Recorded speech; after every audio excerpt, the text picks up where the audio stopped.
മാസപ്പടി കേസിൽ വീണ വിജയനെ രണ്ടാമതും ഇഡി ചോദ്യം ചെയ്തിട്ടുണ്ടായിരുന്നു. പക്ഷേ എത്ര ചോദ്യം ചെയ്താലും അച്ഛനിലേക്ക് ആ കേസ് എത്തിക്കാതിരിക്കാൻ വീണ ശ്രമിക്കുന്നുമുണ്ട്. പക്ഷേ ഇഡിക്ക് കൃത്യമായി അച്ഛനെ ചോദ്യം ചെയ്യാതിരിക്കാൻ പറ്റില്ല. കാരണം വീണ എന്ന് പറയുന്നത് വെറും ഡമ്മി മാത്രമാണെന്ന് ഏകദേശം എല്ലാം ഇഡിക്ക് മനസ്സിലായിട്ടുണ്ട്. പണം കൈപ്പറ്റിയിട്ട് മാത്രമേ ഉള്ളൂ. എന്താണ് ഏതാണെന്നുള്ള യാതൊരു ധാരണയും വീണയ്ക്കില്ല താനും. അല്ല, ഇടിക്ക് മാത്രമല്ല, കേരളത്തിലും ഇന്ത്യയിലും പുറത്തുമുള്ള എല്ലാവർക്കും മനസ്സിലായിട്ടുണ്ട് ഒരു പാവം ആ കുട്ടിയാണ്. ഈ കുട്ടിക്ക് ഒന്നും ചെയ്യാനുള്ള കഴിവില്ല. കുറേ നാൾ രവി പിള്ളയുടെ കമ്പനിയിൽ CEO ആയിട്ടിരുന്നു. എന്ത് കഴിവാണുള്ളത്? എന്തെങ്കിലും ക്വാളിഫിക്കേഷൻ, ഒരു ചെറിയ ടെക്നിക്കൽ ഡിഗ്രി ഉണ്ടെന്നല്ലാണ്ട് എക്സ്പീരിയൻസ് ആണ് ഒരു CEO ഉണ്ടാക്കുന്നത്. ഈ കുട്ടിക്ക് അതൊന്നും ഇല്ല. അപ്പോൾ പിണറായി സംബന്ധിച്ചിടത്തോളം ഇഷ്ടംപോലെ ആൾക്കാരുകൾ ഓരോ ഫേവറിനും വേണ്ടി കാശ് കൊടുക്കുന്നുണ്ട്. അപ്പം എൻ്റെ മോൾക്കും ഇരിക്കട്ടെ, എൻ്റെ വക ഒരു കൈനീട്ടം എന്നും പറഞ്ഞ് പാവപ്പെട്ട ആൾക്കാർക്കൊക്കെ നമ്മുടെ സർക്കാർ കൊടുക്കുന്നുണ്ട്. അല്ലെങ്കിൽ മാസം തോറും 1000 രൂപ 2000 രൂപയൊക്കെ കിട്ടുന്നത്. അതിനു വേണ്ടി മോൾക്ക് 5 ലക്ഷം 8 ലക്ഷം ഒക്കെയാണ് മാസം തോറും അവൾക്കൊരു പോക്കറ്റ് മണി ആയിട്ട് അച്ഛൻ്റെ വക കൊടുത്തുകൊണ്ടിരുന്നത്. എന്തിനു കൊടുത്തു? എങ്ങനെ കൊടുത്തു? അതെനിക്ക് തോന്നുന്നു ബാങ്കിലായിരിക്കാം വന്നിരിക്കുന്നത്. ആ കുട്ടിക്ക് ഒന്നും അറിയില്ല എന്നുള്ളതാണ് സത്യം. ഇത്രയും വലിയ വലിയ സോഫ്റ്റ്വെയർ കമ്പനീസ് സേവനം കൊടുക്കാനായിട്ട് നിൽക്കുമ്പോൾ ആരുമില്ലാത്ത സിംഗിൾ ഡയറക്ടറായിട്ടുള്ള എക്സാലോജിക് എന്ന് പറഞ്ഞ കമ്പനി എന്ത് സർവീസ് പ്രൊവൈഡറാണ് കൊടുത്തിരിക്കുന്നത്? എന്ത് സോഫ്റ്റ്വെയറാണ് കൊടുത്തിരിക്കുന്നത്? സോഫ്റ്റ്വെയറോ? ഞാൻ സോഫ്റ്റ്വെയർ എഞ്ചിനീയർ അല്ലേ സാർ എന്നാണ് തിരിച്ചുത്തരം. അതല്ല, നിങ്ങളുണ്ടാക്കിയ സോഫ്റ്റ്വെയറിൻ്റെ പേര് പറയൂ. അങ്ങനൊരു സോഫ്റ്റ്വെയർ ഉണ്ടോ സാർ? ഉണ്ട്, അതിനല്ലേ നിങ്ങൾക്ക് പൈസ തന്നത്. 8 ലക്ഷം രൂപ നിങ്ങൾ കൊടുത്ത സേവനത്തിനല്ലേ. അങ്ങനെ ഞങ്ങൾ സേവനം കൊടുത്തോ സാർ? അല്ല, അതല്ലേ പൈസ ബാങ്കിൽ വന്നിട്ടുണ്ടല്ലോ, നിങ്ങൾ ഈ ബില്ല് റേസ് ചെയ്തിട്ടുണ്ടല്ലോ. അങ്ങനെ ചെയ്തിട്ടുണ്ടല്ലേ സാർ? അതുപോലെ ഈ കുട്ടിക്ക് അറിഞ്ഞുകൂടാ. 11 മണിക്കൂർ 7 ED ഉദ്യോഗസ്ഥർ തിരിച്ചിട്ടും മറച്ചിട്ടും ചോദിച്ചിട്ടും ആണോ സാർ, അങ്ങനെയാണോ സാർ, ശരിയാണോ സാർ, അവർ പറയുന്ന ചോദ്യങ്ങളെ തിരിച്ചങ്ങോട്ടേക്ക് ചോദിച്ച് ഇരുന്നു എന്നല്ലാണ്ട് താൻ ചെയ്ത കാര്യങ്ങളെക്കുറിച്ച് ഒന്നും തന്നെ വീണയ്ക്ക് പറയാൻ പറ്റിയിട്ടില്ല. തൻ്റെ കമ്പനിയിൽ എത്ര സ്റ്റാഫ് ഉണ്ടായിരുന്നു, അവർ എന്ത് തരത്തിലുള്ള സോഫ്റ്റ്വെയർ തന്നെ പല പല പ്ലാറ്റ്ഫോംസിലുണ്ടാക്കും. അത് എന്ത് പ്ലാറ്റ്ഫോമാണെന്ന് പോലും ഈ കുട്ടിക്ക് അറിയില്ല. ആ കുട്ടിയെ സംബന്ധിച്ചോളം 2 പ്ലാറ്റ്ഫോമുകൾ. ഒന്ന് റെയിൽവേ സ്റ്റേഷനിലെ പ്ലാറ്റ്ഫോം, പിന്നെ നമ്മളൊക്കെ സ്റ്റേജിന് പ്ലാറ്റ്ഫോമിനും ചില ആൾക്കാർ പറയുന്നുണ്ട്. ഡൈസ് ഇരിക്കുന്ന കുറച്ച് പൊങ്ങിയിരിക്കുന്ന സദസ്സിരിക്കുന്നതിന് പൊങ്ങിയിരിക്കുന്ന സാധനത്തിനും പ്ലാറ്റ്ഫോം എന്ന് പറയുന്നുണ്ട്. ആ 2 പ്ലാറ്റ്ഫോമിനെ കുറിച്ചുള്ള ധാരണ മാത്രമേ ശ്രീമതി വീണ തൈക്കൊണ്ടിക്കുള്ളൂ എന്നാണ് ഇവിടെ സൈബർ ഇടങ്ങളിൽ അല്ലെങ്കിൽ ട്രോളുകളിൽ വരുന്നത്. ഈ സോഫ്റ്റ്വെയറിനും ഒരു പ്ലാറ്റ്ഫോം ഉണ്ടെന്നും അതെന്താണെന്ന് പോലും ഈ മാഡത്തിന് അറിഞ്ഞുകൂടാ. ഇവർ പാസ്സായോ എന്ന് പോലും ഇപ്പോൾ ആൾക്കാർക്ക് സംശയം തോന്നിയിട്ടുണ്ട്. കാരണം യാതൊരു വിധത്തിലെ എൻട്രൻസ് ടെസ്റ്റും എഴുതാണ്ടാണ് അമൃതാനന്ദമയിയുടെ എട്ടുമടയിലുള്ള കോളേജിൽ ഇവർ പഠിച്ചിരിക്കുന്നത്. അതൊക്കെ നമ്മൾ പോകണ്ട, എല്ലാവരും പറഞ്ഞ ഇതില് കാര്യങ്ങളാണ്. വീണ വിജയൻ പറഞ്ഞിട്ടുള്ള പ്രധാന കള്ളം എന്ന് പറയുന്നത് താൻ ഇരിക്കുന്ന സമയത്തല്ല ഈ പണമൊന്നും വന്നിട്ടുള്ളത്, ജീവനക്കാരാണെന്ന് പറഞ്ഞില്ലേ. ഇതിനെ പറ്റിയിട്ട് എന്ത് സേവനമാണ് കൊടുത്തത്, എന്തിനാണ് പണം വാങ്ങിയത്, ഇത് സംബന്ധിച്ചറിയാവുന്നത് മുൻപുണ്ടായിരുന്ന ജീവനക്കാർക്ക് മാത്രമാണ്. തനിക്കറിയില്ല എന്നൊരു കള്ളം ഇവരുടെ അക്കൗണ്ടിലേക്കല്ലേ വന്നിരിക്കുന്നത്. അപ്പൊ അതായത് ഇവരുടെ അക്കൗണ്ടിലേക്ക് ആർക്കും എന്തും കൊണ്ടിടാന്നോ? ജീവനക്കാർക്ക് അത് ഒപ്പിട്ടെടുക്കാനുള്ള അധികാരമുണ്ടോ? ഇവർ ഒപ്പിട്ടെടുക്കുമ്പോൾ ഒരു ചെക്ക് പ്രസൻറ്റ് ചെയ്യുന്നു, അല്ലെങ്കിൽ നമ്മളുടെ ഫോണിൽ കൂടെ നമ്മൾ ആ ബാങ്കിൽ കിടന്ന പൈസ മാറ്റുമ്പോൾ ഈ പൈസ എങ്ങനെ വന്നു എന്നൊരു ധാരണ ഉണ്ടാവില്ലേ? കുട്ടിക്ക് അറിയില്ലേ എത്ര രൂപ ബാങ്കിലുണ്ടെന്ന്? അറിയോ?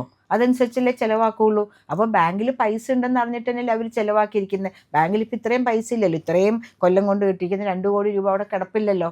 അതിൽ നിന്ന് ഒരു ട്രാൻസാക്ഷൻ പോലും നടന്നിട്ടില്ല എന്ന് പറയാൻ പറ്റില്ലല്ലോ. ട്രാൻസാക്ഷനുകൾ നടക്കണമെങ്കിൽ പൈസ വന്നിട്ടുണ്ടാവണം. ജീവനക്കാർക്കേ അറിയുള്ളൂ എന്ന് പറയുകയാണെങ്കിൽ, ജീവനക്കാർ അറിയുന്നുണ്ടെങ്കിൽ ആ ബാങ്കിൽ ഒരു ട്രാൻസാക്ഷൻ നടക്കരുത്. ഇവർക്കൊന്നും അറിയില്ല. ബാങ്കിൽ വരുന്നു, പോകണമെങ്കിൽ ഇവർ ഒപ്പിട്ട് കൊടുക്കണം.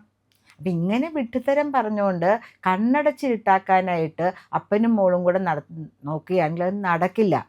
ഇപ്പം തന്നെ ഒരു കാര്യം കൂടെ പറയട്ടെ. ED വളരെ ശക്തമായ തീരുമാനത്തിലെത്തിയിരിക്കുക. 9ാമത്തെ പ്രതിക്ക് ജാമ്യം കൊടുത്ത് വിട്ടു.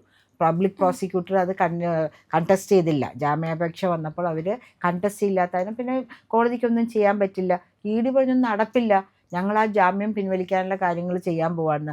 ഇന്ന് 12ാമത്തെ പ്രതിയുടെ ജാമ്യാപേക്ഷ വരികയാണ്. അപ്പോൾ ഇത് ഇന്ത്യ മുന്നണിയുടെ കളിയാണോ?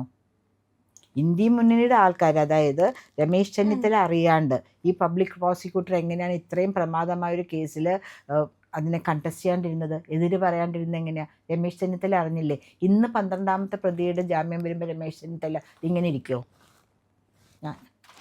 അങ്ങനെ ഇരിക്കുമോ? ഞാനൊന്നും അറിഞ്ഞില്ല, കേട്ടില്ല, മിണ്ടൂ, വായ തുറന്ന് പറയൂ പബ്ലിക് പ്രോസിക്യൂട്ടറോട് ഇദ്ദേഹത്തിന് ജാമ്യം കൊടുക്കാൻ പറ്റില്ല എന്ന്. ഇത് തന്നെയല്ലേ ശബരിമല കേസിൽ നടന്നത്? അതായത് 3 മാസം കഴിഞ്ഞപ്പോൾ എല്ലാവരും കുറ്റപത്രം സമർപ്പിച്ചില്ല എന്നുള്ള കാരണത്താൽ നിരുപാധികം അവർക്ക് ജാമ്യം കിട്ടി പുറത്തു വന്നു. വീണ വിജയൻ ഞാനൊന്നും അറിഞ്ഞില്ല എന്ന് പറയുകയാണെങ്കിൽ ഒരു കാര്യം ചെയ്താൽ മതി, ഒന്നും അറിയാണ്ട് ജയിലിൽ പോയി കിടന്നാൽ മതി. സമയാസമയത്തിന് വിളിച്ചെഴുന്നേൽപ്പിച്ച് ഭക്ഷണം തരും, സമയാസമയത്ത് കുളിക്കാം, സമയാസമയത്ത് ആരോഗ്യ ചെക്കപ്പ് നടത്തും, സുഖമായിട്ട് അവിടെയും ഇപ്പോൾ ജീവിക്കാം.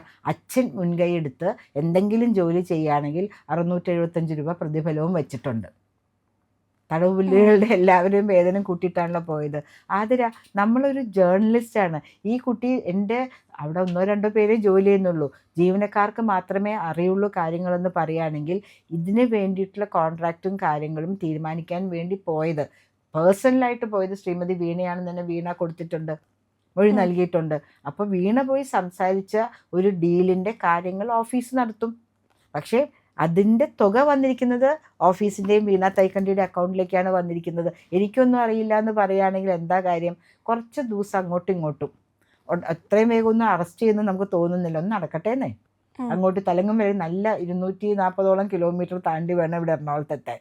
നല്ലൊരു യാത്ര ഇങ്ങോട്ടേക്കും, നല്ലൊരു യാത്ര അങ്ങോട്ടേക്കും. ആദ്യം ഒരു മനോഹരമായ കാറിലൊക്കെ വന്നു, കറുപ്പ് കാറിൽ. ഇത്തവണ തിരിച്ചു പോയതൊരു ഇന്നോവ തന്നെയായിരുന്നു, വെള്ള ടാക്സി കാറിലാണ് പോയത്. ആ ലെവലിലേക്ക് എത്തി. അപ്പോൾ ആതിര, വീണയുടെ ഒരു നാടകവും, വീണയുടെ അച്ഛനെയോ അല്ലെങ്കിൽ ആരാണ് ഒരു മൂന്നാമൻ ഇതിൽ ഉൾപ്പെട്ടിട്ടുണ്ടോ എന്നൊരു സംശയം പറയുന്നുണ്ട്.